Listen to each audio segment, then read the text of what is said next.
اے بچیا زما د مرګ نه بعد څوک زما حیا وانلی اے بچیا زما قبر کې ما خو تا د څوک پیغور ونه کی چې په لار نه دی په تخته باندې ګن روانو ډکې او تشي می تیز روانه وي اے بچیا د دې عزت خیال به مې وساتي اے بچیا چې کله کفن نه تراغوندي نو علماء نه مې اوریدلې دي چې کله غسل ورکی دا مړه د سلک د ناس ته په صورت کې کا او په دې خېټه ورته لاس راکاګا کو سګن مندي چې اغلاړ شي چې کفن ګندن شي بچي پته نه لګي چې زما کفن بګند کی کو بنه گند کیږي اسنا چې پردیس سړی راته کفن راچي زما نه ګن رواني او زما کفن گند شي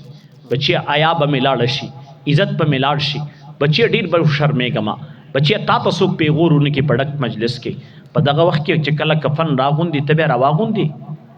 ته مې خپل بچی آیا به مې ناخلی ته به زما د عزت خیال ساتي ته به زما د غیرت خیال ساتي بچی دغه وخت کې مې په کار راشي